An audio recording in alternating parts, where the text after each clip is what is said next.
Greetings, church.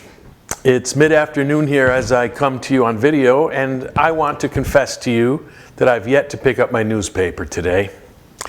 It sometimes takes too much energy.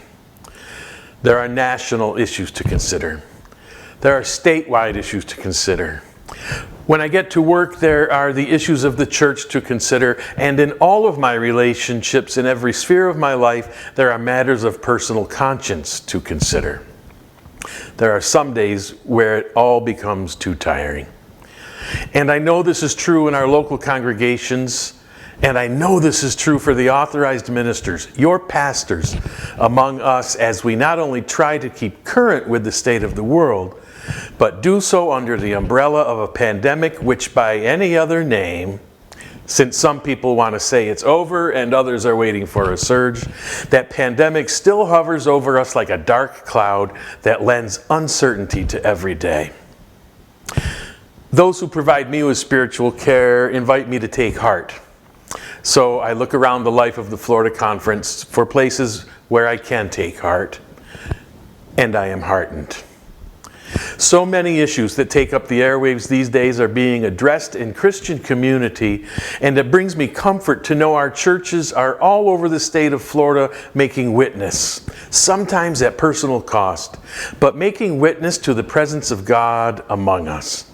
Friends, I've seen people, for example, actively seeking immigration justice such that we might remember, as Scripture reminds us, the alien who resides with you shall be to you as the citizen among you.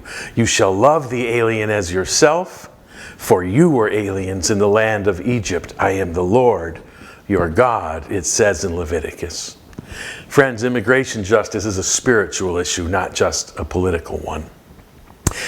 I've seen people outraged at so-called education reform in Florida as some in leadership seek to continue the marginalization of communities of color and the LGBTQ community through legislative and executive action. We continue, even with halting steps, to strive toward providing a just and welcoming and inclusive communion for all of God's people in order to answer Jesus' prayer that they may all be one. Church, I've seen people advocating for voting rights for every person who wants to legally use their voice in shaping our common life in Florida and in the nation too. We can't lift every voice and sing until earth and heaven ring, until we really mean every voice. And we're a long way from that, I'm afraid. But the work goes on faithfully in the churches around the conference and around the United Church of Christ in our country. May justice prevail. Please register to vote and select the candidates of your choosing and in keeping with the calling of your Christian conscience. So I take heart.